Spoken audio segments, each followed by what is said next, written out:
Carmelo had a rough upbringing. He grew up in a high-crime neighborhood in Baltimore, Maryland, losing his father to liver failure at the age of 2. His mother worked as a housekeeper, along with many more jobs to support her children, keep them safe, and focused on school. Carmelo struggled to keep up with his grades in school, so playing basketball competitively wasn't an option for most of high school.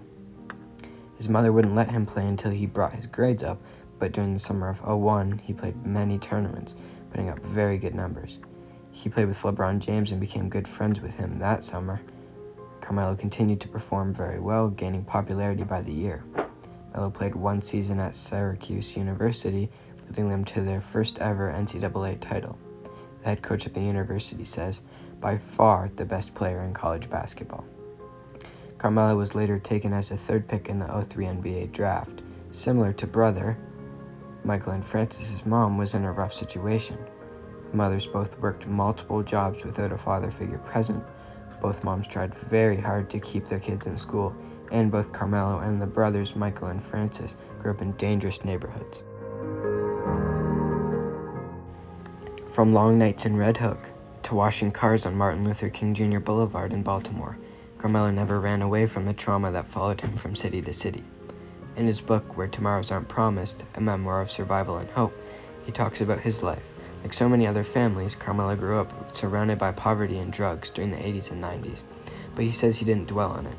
He maintained a strong personality and didn't let anyone see him cry, because that's what he had to do to survive. He didn't understand it then, as a young boy can't always understand his feelings, but he was depressed. He saw family members die, tried not to get in the way of the dangerous people near him, and finally got his one-way ticket out of the city. He also explains that sports can't save everyone like they did for him. There are thousands of people left behind in places I escaped from, and Where Tomorrows Aren't Promised, Melo digs deep into his childhood and the stories that the average fan doesn't know.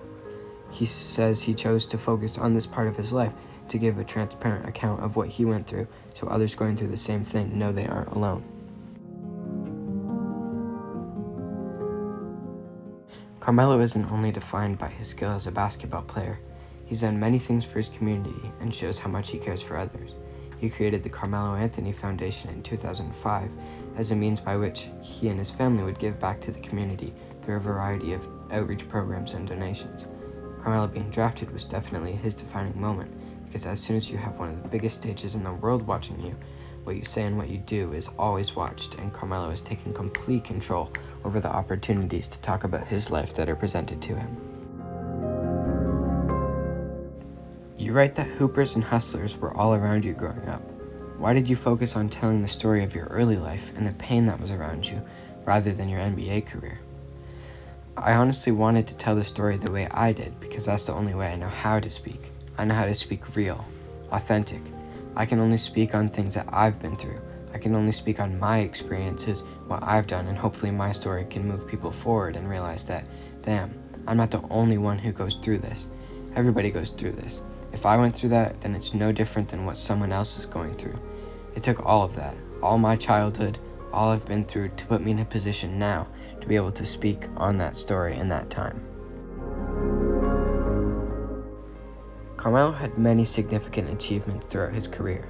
He won his NCAA tournament as the league's best player. He is a 10-time All-Star and an All-NBA team member 6 times. He was recognized in the NBA's 75th anniversary team with the best players ever to be in the league. Carmelo is a 3-time Olympian and a 3-time gold medalist. He has hosted camps and has his own gym in Syracuse, where he played at university. The gym is a practice facility for the students and teams as a symbol to recognize his efforts for their university. Carmelo has worked in many charities to help the people of the community. He has appeared in almost 30 movies and has written 2 books.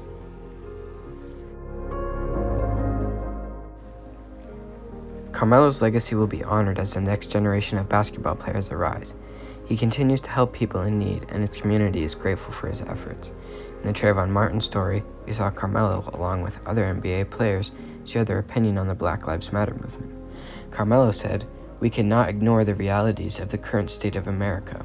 The events of the past week have put a spotlight on the injustice, distrust, and anger that plagues so many of us. The system is broken, but the problems are not new. The violence is not new, and the racial divide definitely is not new. but the urgency for change is at an all-time high. It was important that they supported the community through the hard times that were faced, because then people would know they aren't alone and there are people that care about the same things they do.